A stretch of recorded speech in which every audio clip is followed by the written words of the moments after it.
오늘은 지난 시간에 삼손 이야기 1편을 했는데 오늘은 2편, 다음번에는 이제 3편, 3번에 나눠서 3부작으로 말씀을 봅니다. 오늘은 두 번째 이야기를 우리가 들어보도록 하겠습니다.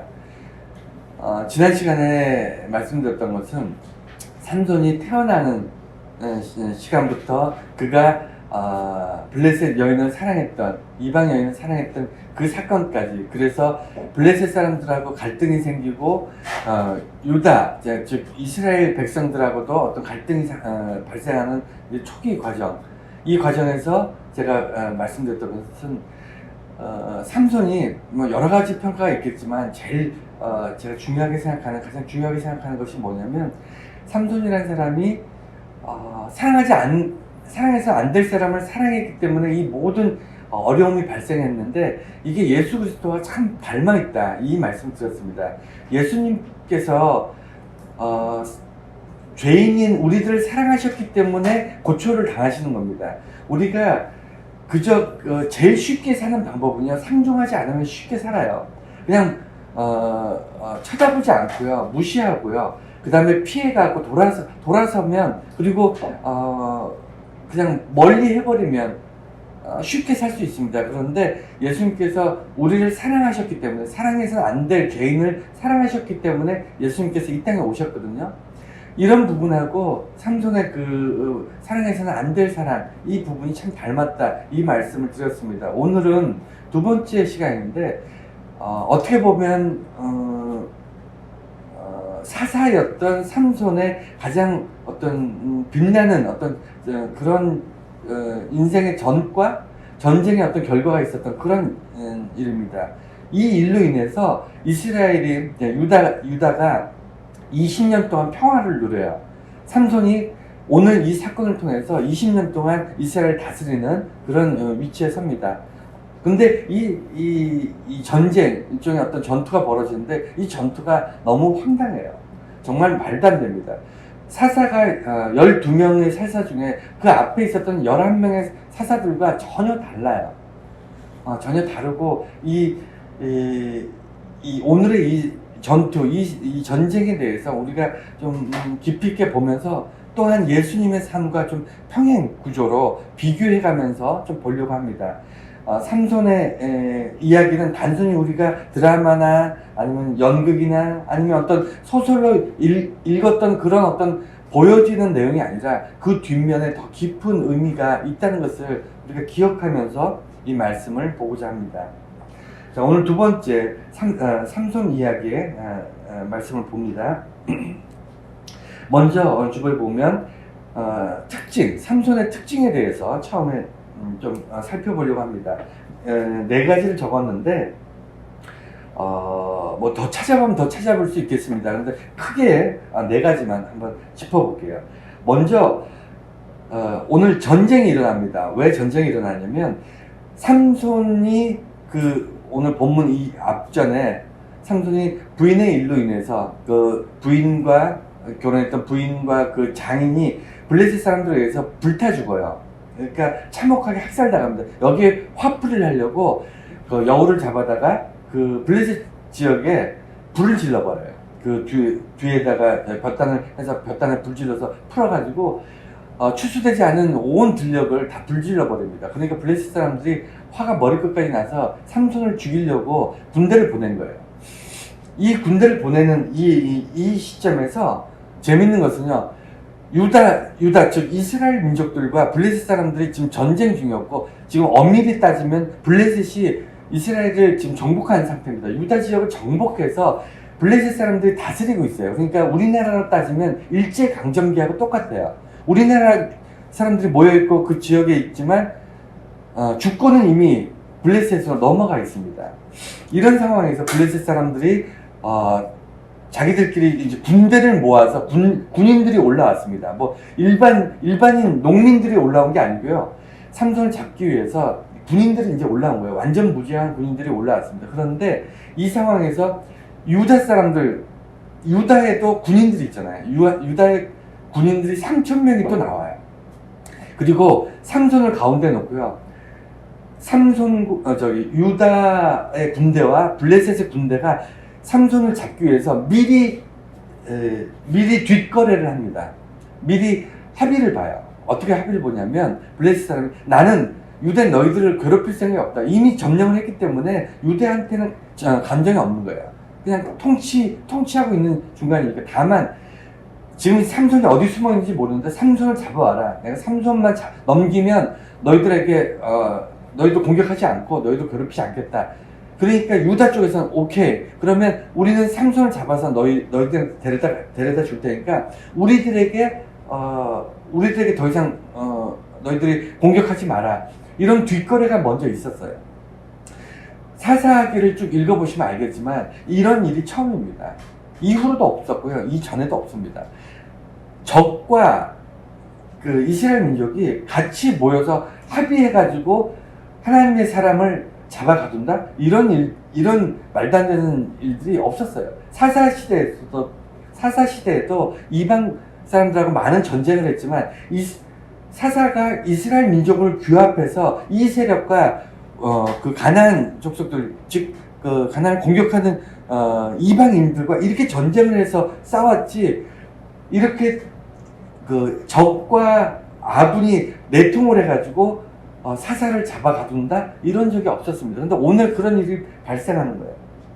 그래서 이 특징이 뭐냐면, 이전에도 이후에도 아군과 적군이 내통해서 하나님의 하나님의 사람을 잡아서 이렇게 죽이려고 했던 이런 일이 처음이자 마지막입니다. 거의 처음이자 마지막이에요. 그런데 이 일이 언제 다시 발생하냐면, 사실 마지막은 아니고 언제 다시 발생하냐면 예수님 때 발생합니다. 그러니까 로마 정복군이었던 로마와 그 다음에 유대의 지도자들이 예수를 팔아넘겨요. 잡아가둬가지고 유대인들이 예수를 잡아서 로마에게 죽여달라고 보냅니다. 이게 지금 삼손하고 똑같은 지금 레파토리예요. 그리고 두 번째 특징이 뭐냐면, 유대 사람들이 3,000명이 내려왔습니다. 그러니까 블레셋 사람이 삼손을 잡은 게 아니에요. 블레셋 사람이 화가 나서 삼손을 죽이려고 군대를 모아서 올라왔지만 삼손이 어디 숨어 있는지, 어디가 있는지 알지 못하잖아요. 그러니까 유다한테 가서 삼손을 너희들 넘겨라, 이렇게 얘기를 했는데, 그 시점에서 이스라엘의 군인들이 3,000명이 모였습니다. 그러니까 일반인들이 아니고요, 군인들이 모인 거예요. 그럼 여러분 한번 상상해 보십시오. 고대에 창칼을 든 무장한 군인 3,000명이 모였으면 엄청난 겁니다. 이건 한 나라가 전쟁을 해도 돼요. 저는 제가 이 본문을 묵상하면서 이렇게 머릿속에 이미지를 상상해 보니까, 아니 3,000명의 군인이 무장해서 모였으면 그대로 그냥 블레셋이랑 전쟁해서 독립해버리면 되지 않습니까? 여러분 어떻게 생각하세요? 3,000명이 모였는데 3,000명이 모여서 적인 블레셋이 아니라 자기 나라 백성인 삼손을 잡아서 넘겨주는 거예요. 여러분 이런 일이 우리나라에 있었어요. 우리 일제강점기 때 우리나라 사람 잡아서 일본에 넘겼습니다. 참 힘이라는 게 참 무서워요. 이 권력을 가지고 있는 세력, 거기에 어떻게 내가 붙어 있느냐에 따라서 옳고 그름, 정의가 바뀝니다. 그러니까 유다 사람들이 삼손을 잡아서 블레셋에 넘기는 것이 당시 이 3,000명에 모인 사람들이 이게 유리하고 정의로운 거라고 판단한 거예요. 그 내용은 좀 이따 다시 한번 반복해서 말씀드리겠지만, 여러분 정의라는 거 별거 아닙니다. 그때그때 상황에 따라서 자기한테 유리한 게 정의인 거예요. 그게 인간의 한계입니다. 그래서 하나님을 알아야 돼요. 하나님의 정의는 인간들의 상황이나 인간들의 어떤 생각과 환경에 의해서 좌지우지되지 않고 기준이 있기 때문에 우리가 거기에 맞출 수 있는 거예요. 그런데 당시에 이스라엘 백성들, 하나님의 백성이라고 하는 이스라엘의 유다가 자기들 나름대로 정의와 자기들 나름대로 유리한 대로 판단을 하고 3,000명이라는 군대가 모였음에도 불구하고 모인 김에 독립해버리면 되는데, 전쟁에서 독립해버리면 되는데 그렇게 안 하고 삼손을 잡아서 넘깁니다. 그리고 세 번째, 삼손은 혼자 싸웠다. 이게 참 슬픈 현실입니다. 사사기를 쭉 보면 12명의 사사가 있는데 혼자 적과 나와서 혼자 싸워서 적을 말 그대로 그냥 때려잡은 사사는 삼손이 유일해요. 삼손이 아무런 도움을 받지 못하면 심지어는 자기 이스라엘 백성들로부터 이스라엘 백성으로부터 버림받고 그다음 블레셋 그 적군과 혼자 싸워서 이깁니다. 그것도 혼자 싸워서 지는 것도 아니고 혼자 싸워서 이겨요. 1000명이라는 블레셋 군인을 그냥 일반인도 아니고 완전 무장한 군인이랑 칼과 검으로 뭐 창과 검으로 싸워서 이긴 게 아니라 저쪽은 완전 무장한 창과 검을 가지고 올라왔는데 삼손은 나귀 턱뼈 그 뼈다구 하나 들고 싸워가지고 1000명을 죽입니다. 그런데 이렇게 혼자 싸울 수밖에 없는 그런 상황을 한번 머릿속에 상상해 보세요. 광야가 있습니다. 이제 광야라고 하기는 들판이 있어요. 들판이 있는데 뒤쪽에는 이스라엘 백성, 자기 백성들, 내가 싸워서 지켜야 될 자기 백성들이 나를 묶어서 결박해서 블레셋에 넘겨주고 있어요. 그래서 뒤쪽에는 3000명이나 되는 완전히 무장한 군인들이 팔짱을 끼고 구경만 하고 있습니다. 뭐 그냥 어떻게 하나 보려고 구경하고 있는 거예요. 그 모습과 내 앞에는 나를 죽이려고 온 수천 명의, 지금 죽은 사람이 1000명이면 아마 블레셋 군인들도 수천 명이 올라왔을 거예요. 수천 명의 사람이 나 하나를 죽이려고. 그러면 뒤에 3000, 앞에 수천 명. 정말 어마어마한 사람이 나라는 한 사람을 죽이기 위해서 지금 달려오는 거잖아요. 구경하고 방관하고 있는 거 아닙니까? 어떤 마음이겠습니까? 여러분 한번 생각해 보세요. 내가 왜 싸워야 되지? 내가 나를 버린 내 동포를, 내 민족을 위해서 내가 정말 여기서 싸워야 되는가? 내가 정말 수천 명과 싸워서 이길 수 있는가? 내가 내 목숨을 구원할 수 있을까? 내가 정말 생명을 죽지 않고 살아남을 수 있을까? 이런 생각하지 않았을까요? 저는 희망이 없었을 것 같아요. 그러니까 삼손은 거의 포기하지 않았을까 이런 생각이 듭니다. 왜냐하면 이미 묶여 있어요. 뭐 전쟁을 하고 뭐 싸우고 할 수 있는 상황이 아닙니다. 자기 유대인들이, 자기 민족들이 유다가 와가지고 삼손을 세 밧줄, 튼튼한 밧줄을 2번이나 묶어가지고 꼼짝 못하게 결박해서 지금 블레셋에 던져준 거예요. 이 상태에서 수천 명이 날 죽이려고 올라오는데 어떻게 내가 이들과 싸워서 이길 수 있겠다 이런 생각을 했겠습니까? 말도 안 되죠. 하나님께서 이 묶인 것을 풀어주셨어요. 풀어주지 않았으면 삼손은 싸워보지도 못하고 죽습니다. 이런 정말 고독한, 정말 비참한 외로움, 이건 외로움으로 설명할 수가 없어요. 외로움은 혼자일 때 외로운 거죠. 삼손은요 너무 비참합니다. 처절해요. 예수 믿는 사람은요 이런 일들을 생각보다 자주 겪습니다. 자주 겪어요. 그런 일 신앙생활 오래 하면 여러분 안 겪어보셨습니까? 내가 이들을 위해서 기도하는데, 내가 이들을 위해 섬기는데, 이들을 위해서 봉사하고 있는데 그들은 나를 무시하고 버리고 그 다음에 나를 조롱하고 그렇지 않습니까? 그럼에도 불구하고 나는 혼자 이 외로운 싸움을 해야 돼요. 그런데 그때 내가 혼자가 아닌 거예요. 왜냐하면 내게 묶여있는, 나를 결박하고 있고 내가 싸울 수 없는 상황에 놓여 있을 때 하나님께서 함께 하시기 때문에 나의 결박을 푸시는 겁니다. 그래서 삼손은 혼자 싸웁니다. 마지막 4번째가 이게 이제 오늘 설교의 핵심인데, 도대체 왜 유다는 삼손을 싫어했는가? 왜 블레셋 사람들은 삼손을 죽이려고 했는가? 여기에는요 단순히 감정적인 부분이 아니에요. 여러분 감정이 막 제 기분이 나빠, 좀 죽었으면 좋겠어, 이런 생각에 군대가 일어나고 서로 수천 명과 수천 명이 평지에서 이렇게 대치하고, 여러분 그렇게 될 거라고 생각하시나요? 저는 그렇게 될 거라고 생각하지 않아요. 그러니까 이유가 있는 겁니다. 이유가 뭔가 역학적인 배경이 있는 거예요. 여러분 군대가 일어나서 전쟁을 준비할 때는요 한 사람이 기분이 나쁘고 한 사람이 죽었으면 좋겠다 이래서 전쟁이 나지 않아요. 대체적으로 그렇습니다. 이유가 뭐냐면 그 전쟁을 주도하는 사람도 있어요. 그러니까 거기 3,000명의 병사들, 유다의 3,000명, 그 다음에 블레셋의 수천 명의 병사들이 자기들이 전쟁하고 싶어서 나온 게 아니잖아요. 여러분 잘 생각해 보세요. 전쟁은요, 결정권자들이 있습니다. 전쟁을 일으킬 수 있는 사람들이 전쟁을 일으켜요. 병사들 앞에 나가서 칼과 창을 들고 싸우는 사람들은 전쟁을 하고 싶을까요? 하고 싶지 않을까요? 하고 싶지 않죠. 자기 목숨이 지금 언제 죽을지 모르는 그런 전쟁터에 나가는 게 그게 자기가 원해서 나가겠습니까? 전쟁을 결정하는 사람은 따로 있어요.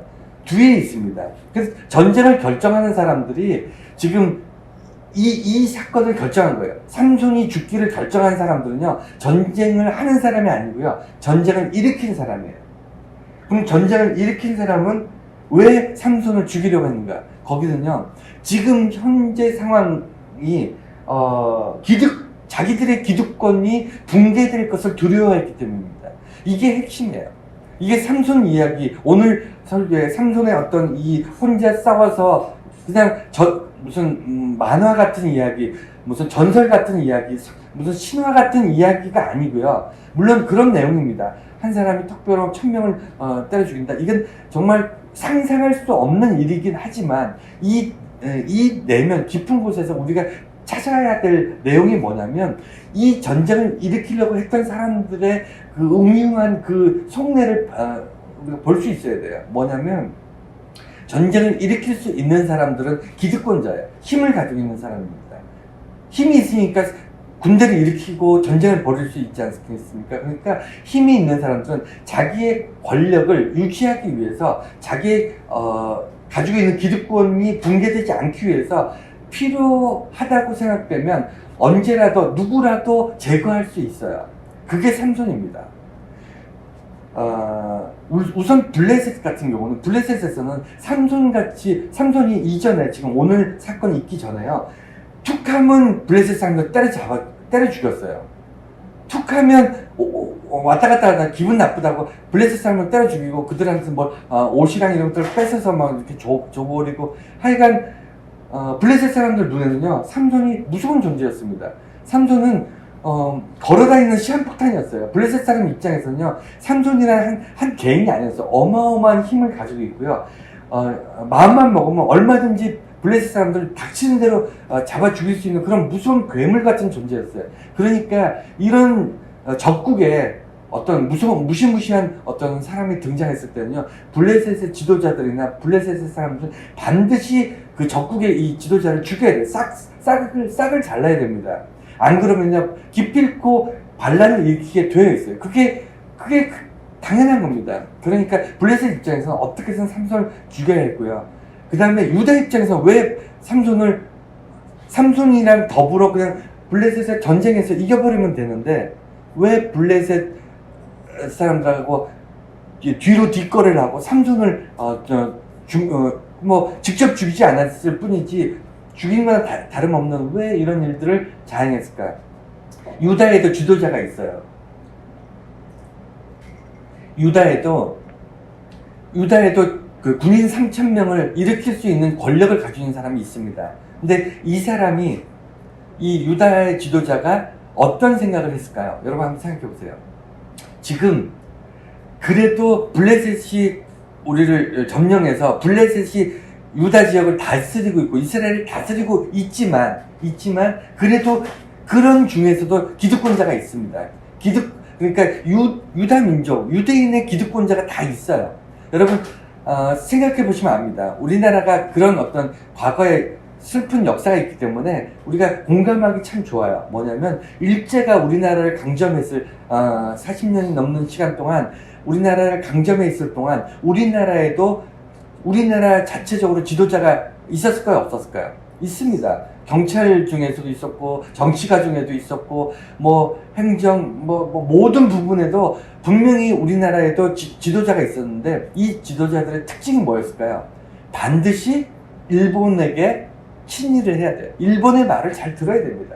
그래야만 그 위치를 유지할 수 있어요. 그렇지 않습니까? 아닌가요? 맞죠? 여러분 인정하셔야 돼요. 나라를 뺏긴 그 나라에서 기득권으로 살려면요, 반드시 나라를 뺏은 그 민족의 하인으로, 시녀로 살아야 됩니다. 그들이 하라는 대로 충성을 다해야만 자기들의 기득권을 유지할 수 있어요. 잘 먹고 잘 살 수 있어요. 그래서 여러분 잘 알다시피 우리나라가 일제강점기 때 독립운동하던 사람들을 제일 괴롭혔던 사람이 일본 사람이 아니에요. 한국 사람들을 괴롭혔습니다. 한국 사람들이 잡아가고요. 한국 사람이 한국 사람을 고문하고요. 한국 사람이 한국 사람들을 왜냐면 그들은 우리나라가 독립할 거라고 생각을 안 했기 때문에 일본에게 친일을 하면서 자기들의 누리고 있는 기득권, 잘 먹고 잘 사는 걸 유지할 수 있다고 생각한 거예요. 똑같습니다. 유다 지역도 블레셋에게 침략당하고 나서 거기에도 분명히 기득권자가 있는데 그들은 어떻게 했냐면 지금 상태를 유지하는 거예요. 뭔가 변화가 일어나는 게 싫습니다. 전쟁하는 것도 싫고요. 그 다음에 어떤 뭐 민족 분기가 일어나고 그 다음에 뭐 블레셋과 전쟁을 하고 이 과정이 물론 이것이 옳은 일임에도 불구하고 그렇게 되면 어떻게 되냐면 자기들의 기득권이 불안해요. 자기들이 가지고 있는 기득권이 붕괴될 가능성이 있습니다. 그리고 핑계가 좋아요. 어떤 핑계가 있냐면 삼손 한 사람을 넘겨주면 삼손 한 사람을 죽이면요 여기 전쟁을 준비하고 있는 3,000명이 아무도 안 다치잖아요. 여러분 생각해 보세요. 나라를 빼앗긴 나라를 다시 찾기 위해서 전쟁을 하면요 젊은 사람들이 많이 죽습니다. 적만 죽는 게 아니고요 우리도 죽어요. 젊은 친구들이 전쟁하면서 얼마나 많이 죽겠습니까? 이렇게 많이 죽느니 그냥 삼손이라는 한 사람이 죽고 평화를 유지하는 게 그게 더 유리한 거예요. 그렇지 않습니까? 이 핑계를 대고 기득권들이 자기들의 기득권을 유지하는 겁니다. 여러분 삼손이 왜 혼자 싸울 수밖에 없었냐면 이런 뒷배경 때문에 아무도 삼손 편이 되지 않았기 때문이에요. 예수님도 똑같아요.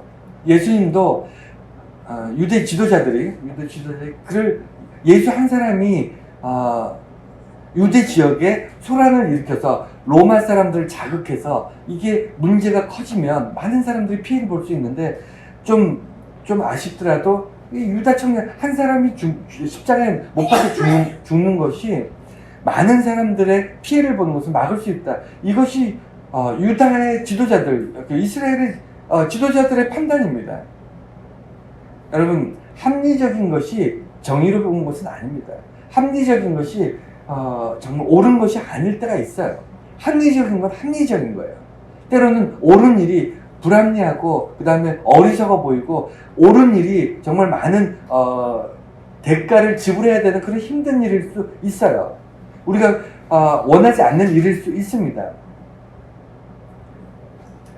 자, 그래서 두 번째 예수님과 평행 구조로 한번 예수님과 오늘 이 사건을 비교해서 좀 보고 그 다음에 다시 삼손 얘기를 할 건데 예수님은 누가 싫어했는가 이걸 좀 기억하셔야 됩니다. 똑같아요. 예수님은 아무도 적이 없었어요. 여러분 생각해 보세요. 예수님이 누굴 괴롭혔습니까? 아니면 예수님께서 무슨 사람들 모아서 전쟁을 하셨습니까? 아니면 예수님께서 무슨 나쁜 짓을 하셨죠? 예수님께서 나쁜 짓 한 거 여러분 기억나시는 거 있으세요? 예수님은 아무런 나쁜 짓을 안 했는데도 불구하고 사람들이 예수님 죽이려고 그렇게 그래서 십자가에 못 박도록 이렇게 내주잖아요. 왜 그런 일이 발생했을까요? 여러분 첫 번째는요 역사적으로 예수님을 죽인 게 유대인이라고 생각하는데 그렇지 않습니다.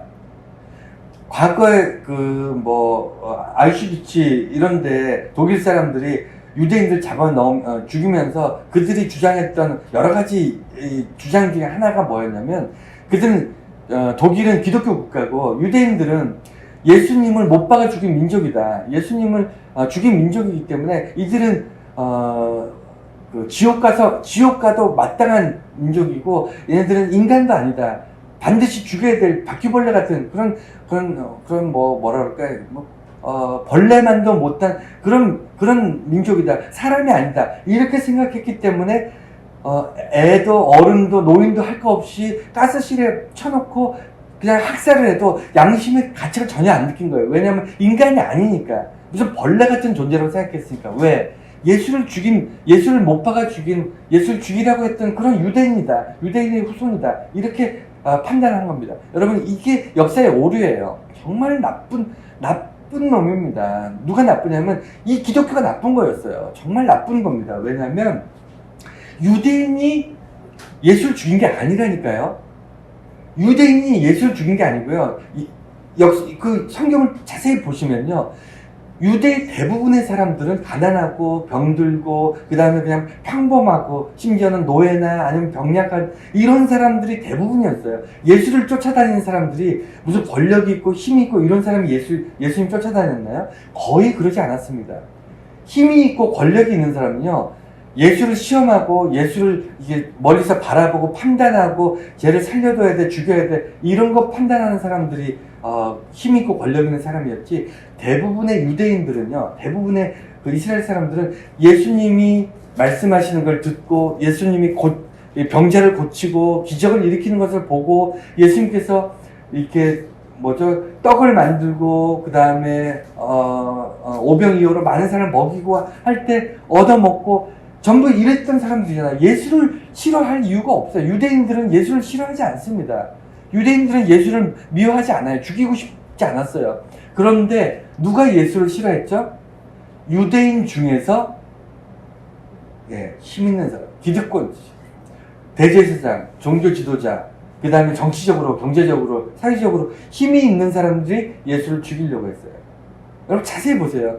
똑같아요. 그들이 그 백성들을 선동해가지고, 백성들 돈 주고 사가지고, 예수가 반란을 일으키려 한다, 뭐 이런 식으로 거짓 증언하게끔 만들고, 선동하고, 그렇게 해가지고 예수를 묶어서 잡아서 이렇게 로마에 죽여달라고 보내는 이 과정이 지금 오늘 읽었던 삼손의 이 이야기하고 너무 똑같아요. 거의 99% 싱크로입니다. 그러면 이 유대 지도자들, 그러니까 유대인이 아니라 유대 전체가 아니라 유대 지도자들, 이들은 왜 예수를 죽이려고 했을까요? 예, 하나라니까요. 그들도 나름대로 로마가 이스라엘을 정복했지만 어느 정도 자치권을 로마에서 인정을 해주거든요. 종교라든가 아니면 어떤 상거래 뭐 아니면 무슨 이런 것을 어느 정도 자치적으로 인정을 해줘요. 다만 세금 잘 내고 그 다음에 문제 일으키지 말고 로마에 대들지 말고 이것만 잘 지키면요, 어느 정도 너희들 종교적으로 자유롭게 종교 생활하고 그 다음에 뭐 경제 생활 자유롭게 하고 너희들 알아서 잘해 라고 어느 정도 자치권을 줬어요. 그러니까 로마의 속국이 됐음에도 불구하고 당시 예수님 시대에 이스라엘에도 지도자가 있었다니까. 종교 지도자가 있었고요, 왕도 있었고요. 그 다음에 왕이 있었으니까 여러 가지 행정적으로 고위직의 사람들이 다 있었다고. 이들은 가장 중요한 게 뭐냐면 지금 현재 뭐가 바뀌는 게 싫어요. 바뀌면 안 돼요. 뭔가 문제가 발생하는 게 싫습니다. 자기들은 지금 잘 먹고 잘 살잖아요. 어쨌든 나라는 뺏겼어도 자기들 입장에서는 소수의 사람들은 잘 먹고 잘 살고 있습니다. 많은 일반인들이 고통받고 있는 거지, 유대인들이 고통받고 있는 거지, 이 기득권층, 권력이 있고 힘 있는 사람들이 고통받는 게 아니었어요. 그래서 이들은 예수 그리스도 청년 예술 주변에 있는 많은 사람들이 모이잖아요. 여러분 알다시피 정치하는 사람들이나 아니면 독재자들이나 이런 사람들은 제일 싫어하는 게 뭐냐면 사람들이 모이는 걸 싫어합니다. 모이면 힘이거든요. 모이는 걸 싫어하는데 예수님 주변에 항상 뭐 수백 명, 수천 명씩 사람들이 몰려다니니까 유대인들 입장에서는 이것이 로마 사람들 자극하면 어떡하지? 예수란 청년이 돌아다니는 것보다 사람들이 몰리는데 이것 때문에 로마 사람들이 긴장해서 반란이나 소요로 착각을 하고 공격을 하면 자기들의 입지도 불안하고요. 유대에서 어느 정도 보장받던 자치권이나 이런 것들도 위태로워질 수 있으니까 차라리 예수가 없어야 되겠다 이렇게 판단하는 겁니다. 예수님께서 시골로 돌아다닐 때만 해도 죽일 생각이 없었어요. 그런데 예수님께서 성전, 예루살렘, 그러니까 이스라엘의 가장 중심, 그것도 사람이 가장 많은 정치, 경제, 사회 모든 중심이 되는 예루살렘 성전에 딱 오시면서 수백 명이었던 군중이 갑자기 수천 명, 수만 명으로 늘어나 버렸거든요. 그러니까 지도자들 입장에서는 예수란 청년이 죽어야 되는 거예요. 마치 삼손을 죽여야만 블레셋과 유다가 그 평화를 누리는 것처럼 그렇게 착각을 한 겁니다. 여러분, 평화는요, 로만 팍스라 그래서 로마가 수천 년 동안을 평화를 유지했는데 그게 정말 서로 사이 좋기 때문에 누리는 평화가 아니고요. 로마가 너무 강력해, 그 로마의 군대가 너무 강력했기 때문에 감히 로마를 공격할 수 있는 나라가 없었어요, 주변에. 로마가 수많은 나라를 정복했지만 그 수많은 나라가 독립을 위해서 로마를 공격할 만한 힘이 없었습니다. 그래서 평화가 유지됐어요. 그래서 로만 팍스라는 말이 있는데, 여러분, 로마가 그 힘으로 유지했던 평화가, 여러분, 오늘날 우리가 주변에서 보는 많은 평화들이 다 그런 평화입니다. 그래서 유대인이 예수를 판 것이 아니라 기득권층이 예수를 판 거예요. 나라는 망했어도, 많은 사람들이 고통 가운데 있어도 잘 먹고 잘 사는 사람도 있고 놀고 먹는 사람도 있었는데, 그 사람들이 자기들이 가지고 있는 그 기득권, 놀고 먹을 수 있는 그 환경을 유지하기 위해서 독립하는 것이 싫은 거예요. 여러분, 우리나라가 일제강점기 때 친일파로 잘 먹고 잘 살던 사람이 대한민국이 독립되기를 원했을까요? 여러분, 어떻게 생각하십니까? 그 사람들 절대로 대한민국이 독립되기를 원하지 않았습니다.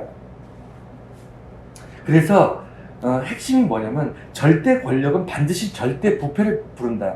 여러분, 절대 권력이라는 말이 이제 오늘 설교의 어떤 핵심 단어 중에 하나인데, 절대 권력은요, 강력한 권력을 절대 권력이라고 그러지 않아요. 절대 권력이란 말은 무슨 말이냐면, 견제할 수 있는 권력이 없는 권력입니다. 견제받지 않는 권력이 절대 권력이에요.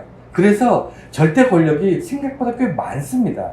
여러분, 절대 권력, 그럼 무슨 왕이라든가 무슨 어떤 엄청난 군대를 가지고 있는 어떤 그런 강력한 그런 사람들이 절대 권력이라고 생각하는데, 그게 아니에요. 견제받지 않는 권력을 누리는 사람이 우리 주변에 얼마나 많은지 아십니까? 대표적인 게 뭐죠? 대표적인 게 가부장. 여러분, 우리나라는요, 유교 문화가 오랫동안 있었기 때문에 가부장이 자연스러운 나라였어요. 가부장이 뭐죠? 아버지가 집의 모든 것을 결정합니다. 그리고 아버지의 어떤 결정에 따라서 자식도 부인도 주변에 있는 모든 사람들도 한 사람의 결정에 모두가 반기를 둘 수 없어요. 한 사람의 결정과 판단에 의해서 집이 그대로 순종하고 복종해야 돼요. 그게 가부장이잖아요. 이의를 제기할 수 없어요. 가부장에서 누군가 이의를 제기할 수 있다면 그건 가부장이 아니죠. 그렇지 않습니까? 여러분, 요새 산업화 시대지만 권리가 많이 인권이 어쩌고 신장이 되고 어쩌고 다, 그래도 그게 한계가 있어요. 뭐냐면, 여러분, 회사 생활 하시는 분들 이렇게 보시면 알겠지만 어렵게 취직하지 않습니까? 특히 대기업이나 이런데 정말 바늘구멍 들어가는 것도 훨씬 어려운 그런 취직을 했는데, 상사한테 마음에 안 든다고 대드는 사람이 있습니까? 대들면 어떻게 될지 알고. 여러분, 사장과 그 직원은요, 절대 대등하지 않습니다. 견제 세력이 아닙니다. 여러분, 우리 주변에 모든 게 다 그래요. 견제받지 않는 세력들이 주변에 굉장히 많습니다. 그런데 견제받지 않는 많은 세력들 중에 단연 으뜸이 뭐라고 생각하십니까? 여러분, 대통령도 견제받아요. 대통령도 어마어마한 권력을 가지고 있지만, 우리나라는 헌법상 삼권 분립의 나라이기 때문에요, 대통령 혼자 마음대로 할 수 없습니다. 그래서 다 견제받아요. 아무리 큰 권력을 가지고 있다 해도 견제를 받으면 건강하게 그 권력을 유지할 수 있습니다. 그런데 견제받지 못하면요, 반드시 부패하고요, 썩고요, 그 다음에 부작용이 반드시 발생을 합니다. 그래서 절대 권력은 절대 부패를 낳는데, 절대 권력의 대표적인 게 종교예요. 종교 지도자는요, 견제받지 않아요. 여러분, 목사가 견제받는 거 보셨습니까?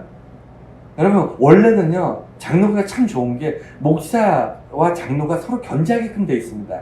목사가 잘못하면 장로가 권면하고, 장로가 잘못하면 목사가 거기서 권면하고, 서로 견제하면서 건강하게 교회를 섬기고, 이게 장로교의 장점이에요.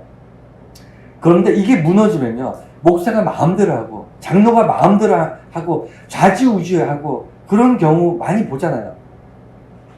그 교회에서 누가 1등이냐? 돈 많이 낸 장로가 1등이냐? 아니면 교회를 설립해서 교인들 많이 모아서 내가 교회를 세웠다 이러면서 자기의 어떤 그런 것을 주장하는 그런 목사들, 자기 마음대로 결정하고 교회 헌금이라든가 이런 것들 자기 마음대로 하고 사람들 막 함부로 자르고 이런 목사들 주변에 있어요, 없어요? 있잖아요. 이거 견제해야 되거든요. 근데 견제 안 받아요. 그래서 제가 볼 때는 절대 권력을 이렇게 휘두르면서 자기가 절대 부패했다는 것을 인정하지 않는 대표적인 것이 종교 집단이고요. 특히 교회인 것 같습니다. 목사들, 저도 자유롭지 못해요. 목사들하고 장로, 특별히 이 권사님들이나 집사님들은 여기에 조금 달라요. 왜냐하면 직접적으로 어떻게 견제할 수 있는 권한이 서로 없으니까. 그런데 장로나 목사는요, 똑같이 안수받은 하나님의 종으로 똑같이 교회를 섬기게 되어 있어요. 서로 견제하게 되어 있어요. 어느 쪽 한쪽이 독점적으로 모든 것을 휘두를 수 없습니다.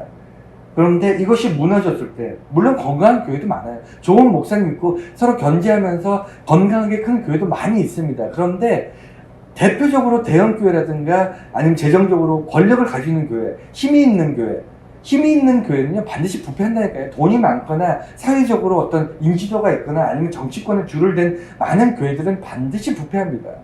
그래서 자기 권력이 부패한 것을 숨기기 위해서 세습하는 거잖아요. 그래서 견제장치를 만들어야 돼요. 왜냐하면 목사가 권력을 쥐는 순간 하나님의 이름으로 절대 해서는 안 될 일들을 합니다. 그 대표적인 게 뭐냐면 하나님의 말씀을 왜곡해서 자기 이익을 채우는데, 자기 주머니를 채우는데 하나님을 이용하기 시작해요. 그런 일을 너무 많이 봅니다. 그리고 예수님의 이 평행 구조 속에는 예수님께서 사람들에게 말씀하시는 많은 말씀 중에 제가 정말 좋아하는 말씀이 뭐냐면, 나는 너희들의 평화를 주러 온 게 아니고 검을 주러 왔다. 이 말씀 참 제가 좋아합니다. 예수님 말씀 중에. 예수님이 평화를 싫어하거나 전쟁을 좋아하기 때문에 검을 주러 왔다 이렇게 말씀하지 않으셨어요. 이게 분명히 성경에 기록되어 있습니다. 예수님께서 친히 나는 평화를 주러 온 것이 아니고 너희들이 검을 주러 왔다고 직접 말씀하셨어요. 이 검은 뭐냐면요, 사람들이 아까 말씀드린 것처럼 평화가 좋은 게 아니라니까요.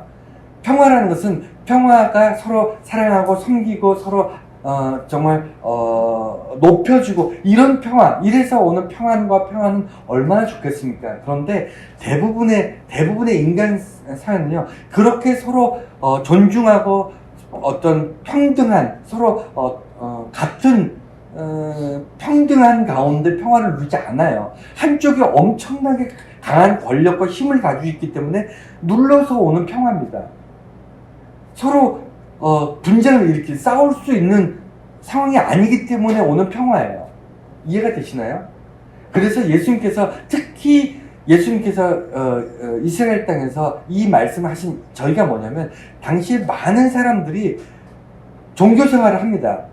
2000년 전 이스라엘에서 많은 사람들이 번제도 드리고 법에 따라서 6월절에 모이기도 하고 성경 중심으로 성전에 모여서 기도도 하고 다 해요. 일반인들 다 하는데, 그럼에도 불구하고 예수님께서 천국에 대한 말씀을 하실 때 이런 말씀 처음 들어본다 그랬잖아요. 사람들이 예수님께서 말씀하시고 예수님께서 행하시는 일들을 보고 수많은 사람들이 깨달은 거예요. 뭘 깨달았죠? 종교 지도자들이 뭔가 그들에게 뭔가 이용당했구나, 뭔가 잘못 들었구나, 이런 것을 깨닫기 시작한 겁니다. 이 청년 예수, 젊디 젊은 이 청년이 하는 말이 이게 진짜 진리구나 라는 것을 이들이 깨달은 거예요. 여러분, 한 번도 진리를 듣지 못한 사람은요, 방황할 수 있습니다. 자기가 자기 나름대로 선택해서 잘못된 길을 갈 수 있어요. 한 번도 진리를 들어보지 못한 사람은 뭐가 진리인지 모르니까 비교해서 이게 더 나은 것 같다, 저게 옳은 것 같다 할 수는 있잖아요. 그런데 딱 한 번이라도 진리를 부딪혀 본 사람은요, 그게 기준이 돼요. 때로는 자기 생각과 다를지라도, 자기 생각엔 이게 맞는 것 같고 저게 틀린 것 같을지라도 자기가 한 번이라도 진리를 들어보면 기준이라는 게 생깁니다. 그래서 예수님께서 이 말씀하신 것은 평화를 주기 위해서 오신 게 아니고 검을 주러 왔다는 것은 종교 지도자나 이런 사람들 잘못된 것들을 사람들한테 가르치는 사람들, 그리고 자기 이익을 위해서 이익을 위해서 사람들을 이용하거나 사람들에게 잘못된 것을 가르치는 사람들에게 저항하라는 거예요. 저항의 칼입니다. 저항하지 않는 세상은요, 저항하지 않는 그런 사회는요, 반드시 그 소수의 기득권층에 의해서 부패되게 되어 있습니다. 그 부패의 그 결과, 부패의 그 고통은요, 그 기득권층이 당하는 게 아니라니까요. 기득권층이 부패했기 때문에 당하는 그 사회적인 고통은 그것을 모른 척하고 그냥 방관했던 일반 사람들에 의해서, 일반 사람들 그 고통을 대신 받는 겁니다. 그래서 이스라엘 땅에 종교 지도자들이 잘못된 것들을 가르치고 잘못된 것들을 이야기할 때, 율법을 이야기하면서 사람들을 올가매고 그들을 오히려 종교적으로 더 자유롭지 못하고, 오히려 하나님 안에서 더 자유로운 인생을 살아야 될 인생들이 더 고통받는 그런 삶을 살게 만들었음에도 불구하고, 잘 보세요. 잘못된 것은 종교 지도자가 잘못했는데 그 고통은 일반 평민들이 그 고통을 당하잖아요. 이것을 보고 예수님께서 검을 주러 왔다는 겁니다. 잘못된 것들은, 진리를 떠난 것들은, 옳지 않은 것들은 너희들이 묵살해서는 안 된다는 거예요. 반드시 거기서 견제하라. 견제해서 절대 권력을 만들지 말라. 여러분, 절대 권력의 견제 세력이 된다면 정말 어렵습니다. 한 예로, 여러분, 우리나라에서 가부장 제도에 대해서 여러분 권력, 아버지라는 사람, 집에서 아버지라는 사람이 모든 것을 결정하고 하는 것은 옳지 않습니다라고 대든다는 게 쉬울까요? 그래서 동등한 어떤 견제 세력으로 집에서 아버지 혼자가 아니라 모든 사람들이 동등한 위치에서 같이 나누고 이렇게 한다는 게 쉬울까요? 여러분, 쉽지 않아요. 요새는 그런 일들이 간혹 흔히 좀 많아졌지만 불과 100년 전만 해도 상상도 못했던 일입니다. 예수님께서 검을 주러 오셨다는 말씀을 여러분 기억해 주시기 바랍니다. 이제 결론적으로 다시 삼손 이야기로 돌아갈게요. 그래서 오늘 이 전쟁, 예수님과 삼손의 이 정말 너무나도 비슷했던 이 사건, 이 전쟁, 이것을 통해서 고독한 고독이라는 단어가 제 마음에 이제 와 닿는 거예요. 여러분, 외로워서 고독이 아니고요. 그러니까 혼자기 때문에 고독이 아니고요. 고독이라는 것은 인정받지 못하기 때문에 고독한 것 같아요. 혼자가 아니라 많은 사람이 군중 속에서 고독을 느끼잖아요. 많은 사람이 있음에도 왜 고독을 느끼냐면, 많은 사람들 속에 나는 투명 인간처럼 보이지 않는 겁니다. 심지어는 많은 사람들이 있지만 많은 사람들이 나를 오해하거나 아니면 뭐라 그럴까요?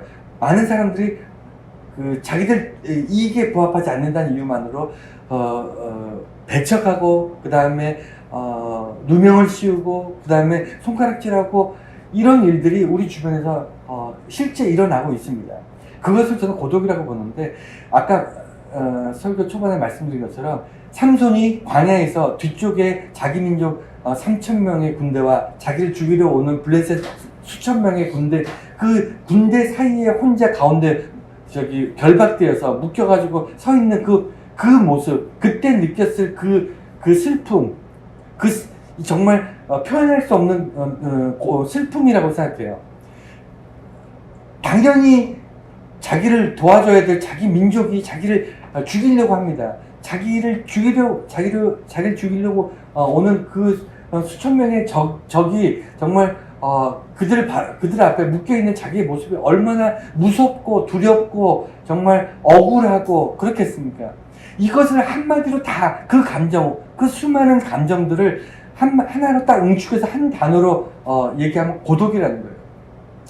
저는 그렇게 생각해요. 고독이에요. 이 고독이 어디에서 또 나타나냐면 예수님이 십자가의 고독이라는 겁니다. 예수님 십자가에 의해서 자기가 구원하려고 했던 그 이스라엘 백성들, 온 인류가 자기를 향해서 손가락질하고 비웃고 침뱉잖아요.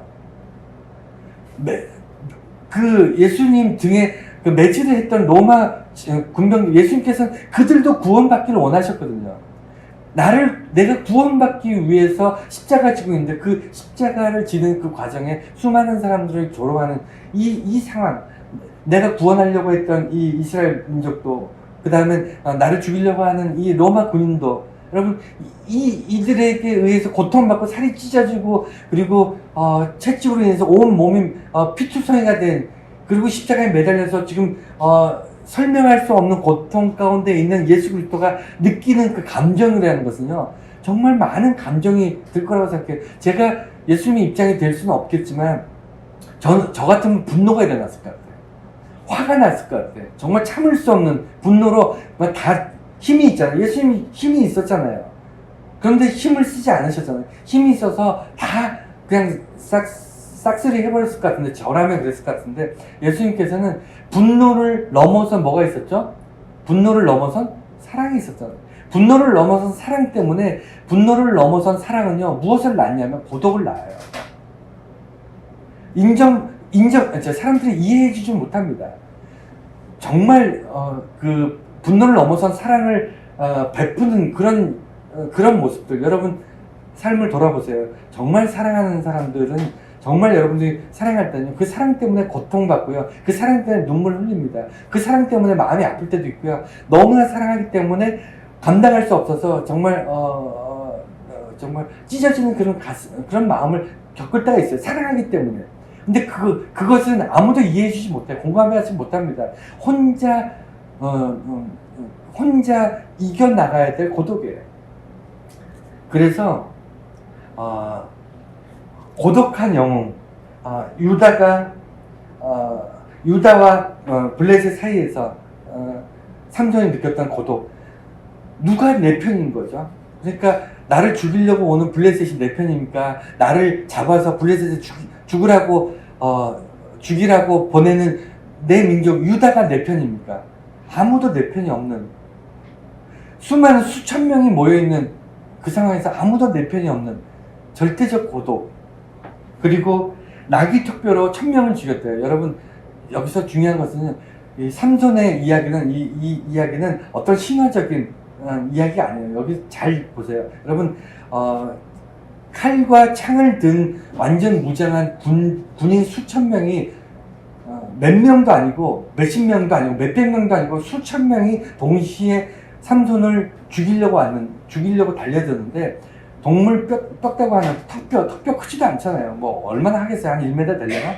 턱뼈 하나를 들고 1000명을 때려 죽였어요. 여러분, 무슨 칼로 이렇게 죽이면 이렇게 뭐라 그럴까요? 이렇게 하면, 한번 휘두르면 죽을 수 있으니까 그게 가능할지도 몰라요. 그런데 사람이 맞아 죽는다는 게 쉽지 않습니다. 여러분, 저도 잘 모르지만, 여러분 이렇게 사건 사고 이렇게 보면요, 맞아 죽은 애들 있잖아요. 우리 주변에 학교 폭력이라든가 이런 걸로 인해서 여러 친구들에 의해서 매 맞아 죽은 애들, 여러분 이렇게 보세요.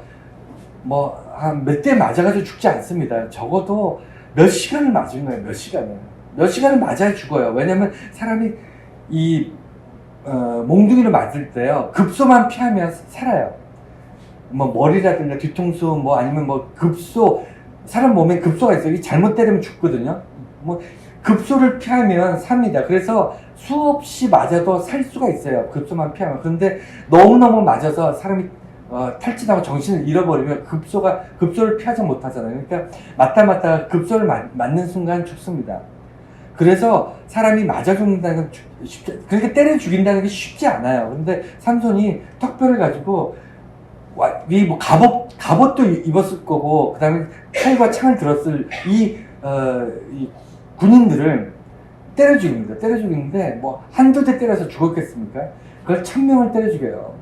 여러분, 이게 말이 안 되는 거예요. 왜 말이 안 되냐면, 삼손이 한 일이 아니라는 거예요. 여러분, 기적 같은 일들이 있습니다. 엄청난 이게 삼손이 1000명을 때려 죽인 이런 일 같은 일이 우리 주변에 분명히 있어요. 그래서 교회 다니는 사람들 보면 간증하잖아요. 말도 안 되는 일들을, 기적 같은 일들을 우리는 겪고 삽니다. 삼손이 혼자 나귀 턱뼈로 1000명을 때려 죽인 거나, 다윗이 물맷돌 5개로 누구죠? 누구죠? 다윗과 골리앗을 삼손이 다윗이 골리앗을 때려 죽인 거나 다 기적 아닙니까? 우리 살다 보면 다 그런 일이 있는데 그게 여러분들이 탁월한 능력이 있어서 그랬을까요? 아니라니까요. 거기에는요 하나님께서 하신 거예요. 여러분, 전쟁은요 인간이 하지 않습니다. 여러분 삶에 기적 같은 일들이 있었다고 여러분 한번 돌아보세요. 이건 진짜 기적이야. 이건 정말 있을 수 없는 일인데 정말 기적 같은 일이 있었어. 이게 운이 좋아서 기적이었을까요? 여러분, 운이 좋아서 기적이 일어났다고 생각하십니까? 아니라니까요. 전쟁은 하나님께 속한 거예요.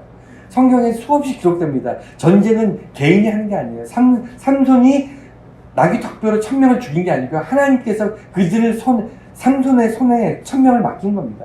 넘겨준 거예요, 하나님께서. 그래서 삼손은 1000명을 나귀턱뼈로 때려 죽입니다. 그리고 나서 보면 아까 말씀드린 것처럼 삼손이 이 전쟁에서 승리할 수 있었던 건요 두 가지예요. 하나는 그걸 결박된 것이 오늘 성경 말씀 보면 불탄 삼처럼 풀어졌대요. 그러니까 삼손이 끄는 게 아니에요. 삼손이 자기가 유다 사람들이 블레셋의 삼손을 죽이라고 넘겨줄 때 정말 단단하게 결박한 겁니다. 삼손이 원래 힘이 셌거든요. 원래 장사했어요. 근데 삼손이 끊을 수 없을 만큼 단단하게 묶은 겁니다. 왜냐하면 유다 사람들이 삼손이 장사라는 걸 알기 때문에 단단하게 묶었어요. 풀지 못하도록 단단하게 이중으로 묶었습니다. 그래서 데리고 간 거예요. 그런데 이것이 풀렸어요. 어떻게? 하나님이 풀어버렸다니까요. 메인 것을 푸는 것은 내가 풀 수 있었으면요 우리는 하나님 믿지 않아요. 우리는 내가 내 문제를 해결할 수 있고 내 인생의 고통을 내 인생에 묶여있는 것들을 해결할 수 있으면요 하나님 믿지 않습니다. 이게 인간의 한계예요. 인간의 사악함이 거기에 있습니다. 내가 풀 수 없기 때문에 하나님 앞에 나가는 거예요. 하나님이 풀어주시고요. 또 하나는 하나님이 대신 싸우시는 거예요. 삼손이 싸운 것 같지만요 엄밀히 따지면 삼손이 대신 싸웁니다. 하나님이 대신 싸우시는 거예요.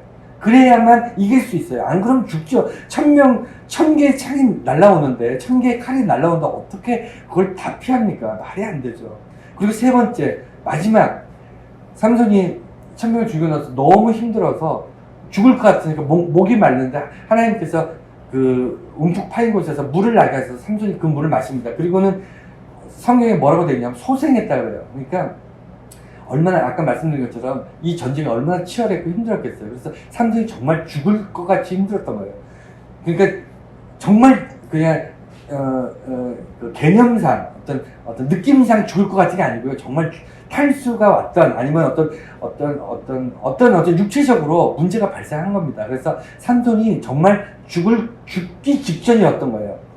죽기 직전이었는데 그때 하나님께서 물을 아무것도 없는 데서 물을 나게 하셔서 삼손이 그 물을 먹고 소생합니다. 다시 살아났어요.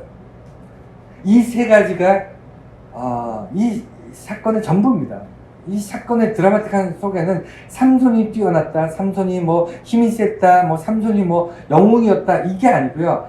하나님이 풀어주시고 하나님이 대신 싸우시고 하나님이 살려주신 거예요. 이게 오늘의 삼손의 사건입니다. 이 일이 있고 나서 20년 동안 삼손이 이스라엘의 사사가 되고 전쟁이 없었어요. 평화가 이루어집니다. 블레셋이 다시는 20년 동안 이스라엘 땅 유다 지역에 침범을 못해요. 삼손이 살아있기 때문에. 오늘 두 번째 이야기는 여기까지 말씀드리고 다음번에는 삼손 이야기 3편을 말씀드릴 건데 3편은 우리가 너무나 잘 아는 삼손과 드릴라.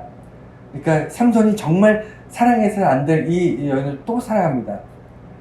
이 일로 인해서 삼손의 죽음과 그 죽음에 얽힌 여러 가지 또 주변 신앙적인 어떤 생각들 이런 것들 더 깊이 있게 한번 고민해 볼 수 있기를 바랍니다.